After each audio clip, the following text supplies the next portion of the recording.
vamos a escuchar entonces nuestro hermano Gerard, que va a estar guiándonos.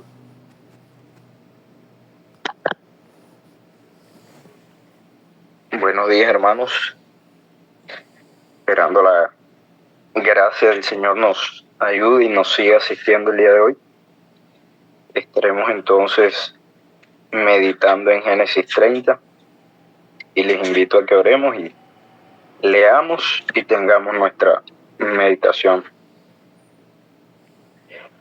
Padre bueno, gracias te damos, Señor, por este nuevo día que nos permites, por tu misericordia que nos arropa hoy, Señor, nuevamente. Gracias te damos, Señor, porque tu Santo Espíritu nos asiste cada día. No hemos sido dejados, no hemos sido abandonados, Señor, ni un instante. Has estado allí, sosteniendo nuestra vida, sosteniendo nuestra fe, Señor, y te damos gracias por ello.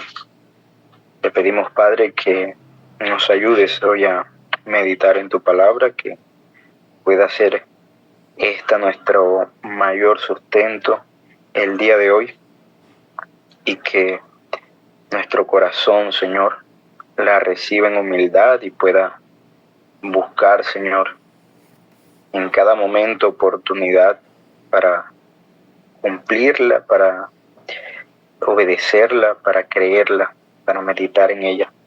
Te lo pedimos en los méritos de Cristo Jesús. Amén. Empezaré entonces leyendo el capítulo 30 de Génesis. Viendo Raquel que no daba hijos a Jacob, tuvo envidia de su hermana y decía a Jacob: dame hijos o si no me muero. Y Jacob se enojó contra Raquel y dijo: ¿soy yo acaso Dios que te impidió el fruto de tu vientre? Y ella dijo: he aquí mi sierva Bila, llégate a ella y dará luz sobre mis rodillas, y yo también tendré hijos de ella. Así le dio Bila su sierva por mujer, y Jacob se llegó a ella, y concibió Bila y dio a luz un hijo a Jacob. Dijo entonces Raquel: me juzgó Dios, y también oyó mi voz, y me dio un hijo, por tanto llamó su nombre Dan. Concibió otra vez Bila, la sierva de Raquel, y dio a luz un segundo hijo a Jacob. Y dijo Raquel: con luchas de Dios he contendido con mi hermana, y he vencido, y llamó su nombre Neftalí. Viendo pues Lea que había dejado de dar a luz, tomó a Silpa su sierva, y la dio a Jacob por mujer. Y Silpa, sierva de Lea, le dio a luz un hijo a Jacob. Y dijo Lea: vino la ventura, y llamó su nombre Gad. Luego Silpa, la sierva de Lea, dio a luz otro hijo a Jacob. Y dijo Lea: para dicha mía, porque las mujeres me dirán dichosa, y llamó su nombre Aser. Fue Rubén en tiempo de la siega de los trigos, y halló mandrágoras en el campo, y las trajo a Lea su madre, y dijo Raquel a Lea: te ruego que me des las mandrágoras de tu hijo. Y ella respondió: es poco que hayas tomado mi marido, sino que también te has de llevar las mandrágoras de mi hijo. Y dijo Raquel: pues dormirá contigo esta noche por las mandrágoras de tu hijo. Cuando pues Jacob volvía del campo, a la tarde salió Lea a él y le dijo: llégate a mí, porque la verdad te he alquilado por las mandrágoras de mi hijo. Y durmió con ella aquella noche. Y oyó Dios a Lea, y concibió, y dio a luz el quinto hijo a Jacob. Y dijo Lea: Dios me ha dado mi recompensa por cuanto di mi siervo a mi marido. Por eso llamó su nombre Isacar. Después concibió Lea otra vez, y dio a luz el sexto hijo a Jacob. Y dijo Lea: Dios me ha dado una buena dote ahora, morará conmigo mi marido, porque le he dado a luz 6 hijos. Y llamó su nombre Zabulón. Después dio a luz una niña, una hija, y llamó su nombre Dina. Y se acordó Dios de Raquel, y la oyó Dios, y le concedió hijos, y concibió y dio a luz un hijo, y dijo: Dios ha quitado mi afrenta. Y llamó su nombre José, diciendo: añádame Jehová otro hijo. Aconteció cuando Raquel hubo dado a luz a José, que Jacob dijo a Labán: envíame e iré a mi lugar y a mi tierra. Dame mis mujeres y mis hijos, por las cuales he servido contigo, y déjame ir, pues tú sabes los servicios que te he hecho. Y Labán le respondió: halle yo ahora gracia en tus ojos y quédate.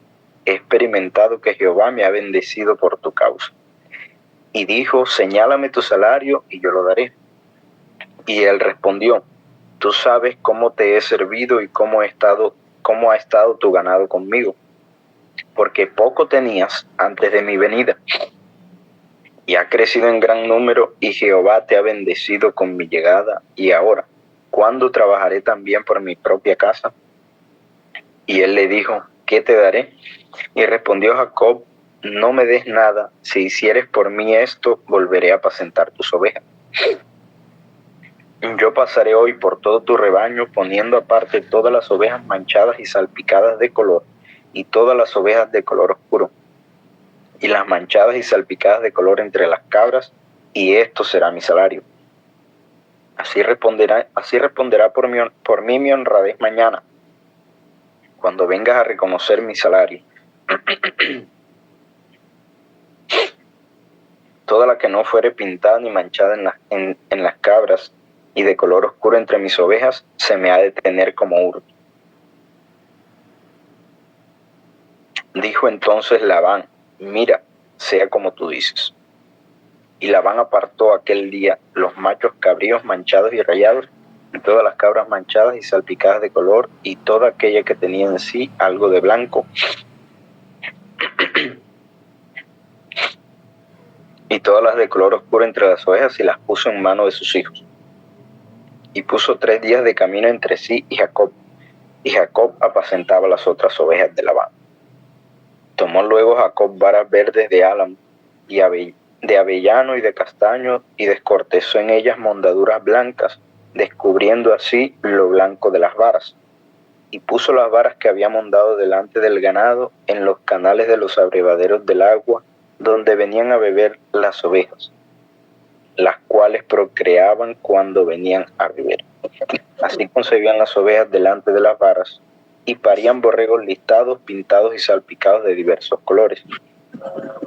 Y apartaba Jacob los corderos, y ponía su propio rebaño los listados, y todo lo que era oscuro del hato de Labán, y ponía su hato aparte, y no lo ponía con las ovejas de Labán.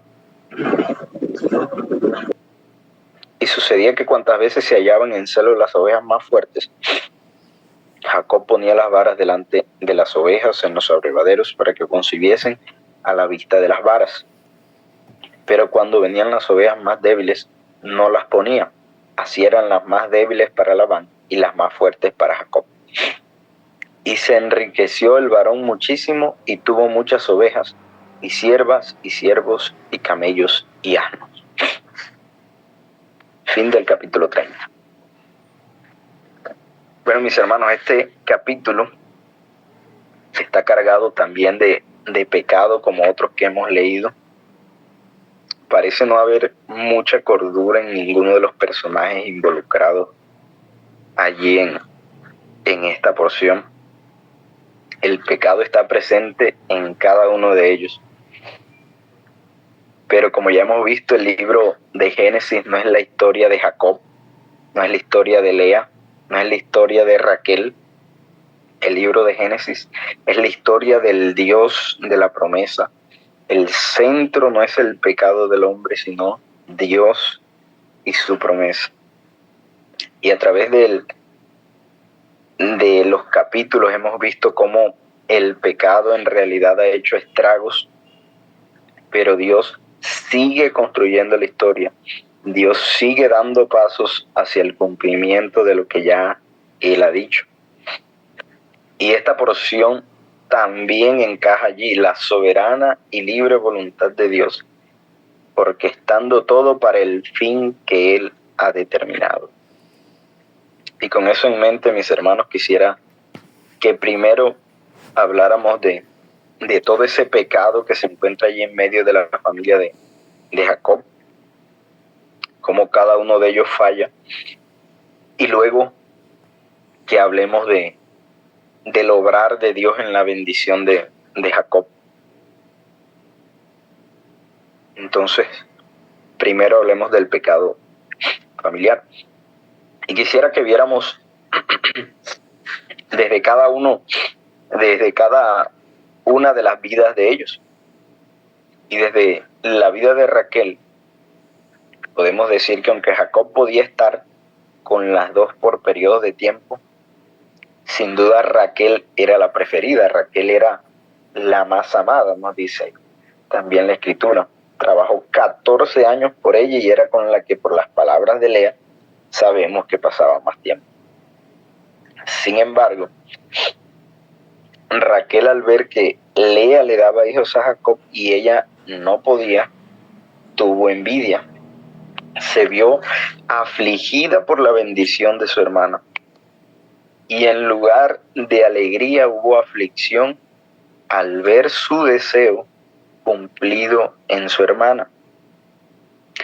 Y no fue esto para volcarse al Señor en ayuda, al Dios de su marido, sino para pecar aún más entregando a su sierva a su esposo, considerando que los hijos de una sierva podrían ser para ella mejor que los hijos de su hermana. Desde la vida de Lea, podemos decir que el último versículo del capítulo 29 parece que Lea se ha volcado hacia Dios, que su mirada la ha puesto en el Señor solamente.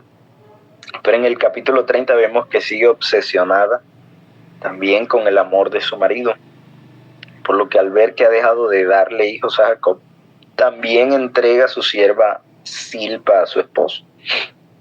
Y entraron en una competencia pecaminosa para ver quién daba más hijos a Jacob. Y Lea llegó incluso a pensar que Dios la había recompensado por dar su sierva a Jacob. Un análisis erróneo del obrar de Dios, viéndose entonces también envuelta en esta nociva rivalidad. Desde la vida de Jacob, ¿qué podemos decir? En la Biblia encontramos que algunos siervos de Dios, de los cuales incluso se cuenta mucho, tuvieron un rol importante en la historia, fueron un desastre en su vida familiar. Y Jacob fue uno de estos. Su pasividad y complacencia para con sus esposas no ayudó en nada, más bien creó más rivalidad e incitó a más pecado. Un hombre que no toma su lugar hará eso, dejará que su hogar se sumerja en unas corrientes de pecado. Y hay algunas palabras sensatas al reconocer que era Dios quien obraba para dar hijos o cerrar el vientre de parte de Jacob, pero total insensatez y necedad al seguir los caprichos de sus esposas. Así que, mis hermanos, ¿en qué podemos meditar en esta porción, mirando la vida y el pecado de Jacob y de sus esposas? Y sin duda en lo primero que pienso es en los pecados a evitar. Primero, que la bendición de Dios, la bendición de los demás no es nuestro mal. Raquel sintió envidia de su hermana, sintió incomodidad, inconformidad, frustración por la bendición de Lea. La Escritura nos dice que la envidia es carcoma de los huesos. De esa manera es tan dañina y tan profundo el daño que puede causar la envidia a nuestras almas. La envidia nos lleva a tomar decisiones necias, a despreciar lo que Dios hace en nuestra vida. Y deberíamos más bien hacer lo posible por huir de ella, orar y darle gracias al Señor por la bendición de los demás y también por lo que ha hecho con nosotros. Algo más que podemos meditar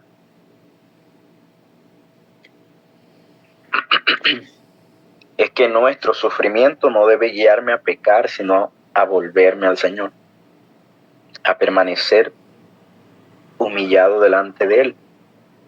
La aflicción no llega para alejarnos de Él, y si lo hace, hemos sido vencidos sin entender los propósitos divinos.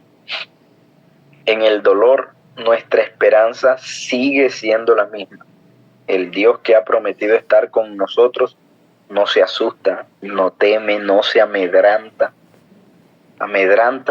Él sigue siendo el Dios sabio y omnipotente. Podemos también afirmar, por lo que aquí vemos, que el rol del esposo es esencial, que no se debe descuidar. La mujer en su naturaleza caída se ve tentada a controlar a su esposo. Al igual que Abraham, Jacob cedió ante la petición de llegarse a las siervas de sus esposas. No se menciona ningún reproche de su parte, sino un carácter pasivo ante lo que sucedía en medio de su familia. No hubo ninguna intervención sabia de su parte en todo el asunto. Así que cuidemos lo que el Señor nos ha entregado, el rol que el Señor nos ha entregado. Y podemos hablar también como el pecado nubla la razón, como tanto Lea como Raquel entregaron a sus siervas considerando que los hijos de las siervas eran sus hijos. Y la historia de las siervas no nos es contada, pero sin duda fueron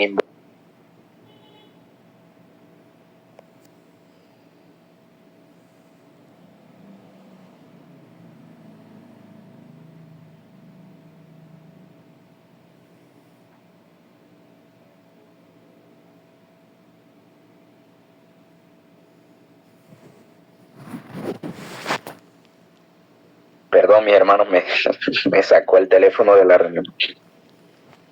Y la historia de las siervas no nos es contada, decía, pero sin duda fueron involucradas en los pecados familiares. Para ellas sus siervas fueron solamente un mero instrumento para satisfacer sus deseos pecaminosos, pero sus siervas también tienen almas. Así que el pecado nubló su razón también. Y si dejáramos hasta allí, mis hermanos, este capítulo, hablaríamos solamente de moralidad, pero tendríamos que hablar también entonces de el obrar de Dios en la bendición de Jacob. Primero, en darle hijos. A pesar de todo el pecado en medio de la familia, el Señor obra en beneficio de su promesa. Jacob es el escogido para cumplir los planes divinos y nada frustraría eso. En Génesis 28:15 se le dice: no te dejaré hasta que haya hecho lo que te he dicho. Una descendencia como el polvo de la tierra era lo que Jacob había escuchado de parte de Dios, y era esto lo que él debía esperar.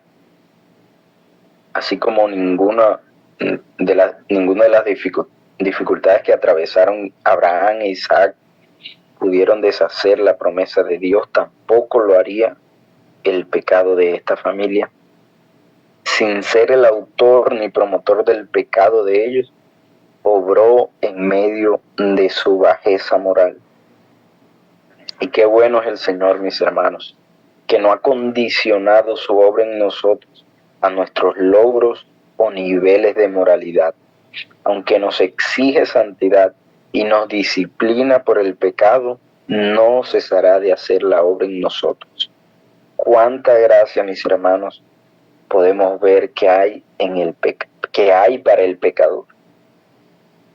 No cesamos de errar, no cesamos de pecar, pero mayor es el poder de su gracia que los vestigios del pecado en nuestra carne. Debes hacer lamento entonces por tu pecado, mi querido hermano. Debes odiarlo. Debes empeñarte en obedecer al Señor. Pero no olvides que en tu debilidad y fragilidad habrá tropiezo. No olvides tampoco que su gracia es abundante, que es superior, que tu pecado detestable tu pecado detestable no es mayor a su gracia. El Dios que cumplió su promesa en Jacob también lo hará con cada uno de nosotros. Somos su pueblo escogido. Así que vemos la obra de Dios, la bendición de Dios en darle hijos a Jacob, pero también vemos la obra de Dios en prosperarle y guardarle de Labán. Labán fue duro con Jacob, lo engañó al darle a Lea, lo hizo trabajar 7 años más por Raquel, le cambió el salario 10 veces y a pesar de ello no pudo someterle a servidumbre. Labán reconocía que Jehová era quien había obrado su riqueza, pero él pensaba que era causa de Jacob. Jacob, por su parte, reconocía que era Dios quien había prosperado a Labán, no por su causa, sino con su llegada para la causa de Dios. En esto Jacob tenía razón, y en su deseo de separarse de Labán, Jacob accedió a lo que parecía su condenación al servicio de su suegro, pero confiaba en que Dios obraría. Vemos pecado en el obrar de Jacob en medio de su familia, pero podemos ver también que confió en la promesa de Dios. El engaño y la mala intención de los hombres puede parecer muchas veces que es nuestro fin. Nos podremos ver muchas veces a merced de los caprichos de quienes nos intratan, presos de una voluntad ajena. Pero mis hermanos, el Señor ha dicho que estará con nosotros. Jacob hace un intento de controlar la genética de los animales, lo que era tal vez una práctica común de la época. Pero en el capítulo 31, metiéndome un poco en el rancho de quien le toque ese capítulo, nos damos cuenta que es Dios quien le guarda de Labán. Allí vemos a Jacob reconociendo a Dios, que es quien obra aún en la procreación de los animales. Así que sus intentos para preservar un rebaño para sí no son la causa de su riqueza. Fue Dios quien vio el engaño de Labán y bendijo a Jacob. ¿Cómo va a hacer Dios su voluntad si me han engañado? ¿Cómo Dios sostendrá el gran pueblo que daría a Jacob si el fruto de su trabajo se lo quedaría a Labán? El Dios que ha prometido es el Dios que tiene el poder para cumplir. El Dios que había prometido una numerosa descendencia le daría el sostén para la misma. Hay pecado mezclado con su fe. Jacob tiene confianza, pero quiere ayudar a Dios a cumplir la promesa. Mi hermano, ¿acaso es perfecta nuestra fe? Pues la respuesta es no, es clara. El Señor también trata con nuestros pecados. Su gracia no deja de ser. Dios no solo ha prometido para nosotros eternidad con Él, el camino hasta ella también es orquestado, obrado y vigilado por su mano. Así, mis hermanos, vemos aquí cómo Dios sigue obrando en beneficio de su escogido para cumplir su promesa. Esa era la reflexión que tenía, mis hermanos. Oremos. Padre bueno, qué maravilloso eres, Señor, cuán bondadoso eres, cuán grande es tu gracia y cuán bienaventurados somos nosotros, Señor, al poder ser contados como tus hijos, como tus escogidos. Gracias te damos, Señor, porque tratas con nuestro pecado, pero no nos dejas. Gracias te damos, Señor, porque sostienes nuestra fe, porque nos ayudas cada día. Gracias te damos, Señor, por la seguridad que podemos tener en ti, porque no depende, Señor, de nuestras obras, sino que es por gracia. Es por gracia, Señor, que hemos recibido la salvación. Es por gracia que hemos recibido tan indecibles promesas, Señor. Gracias te damos y te pedimos que nos ayudes a vivir, Señor, en conformidad con tu palabra. En los méritos de Cristo Jesús, te lo pedimos, Señor. Amén y amén.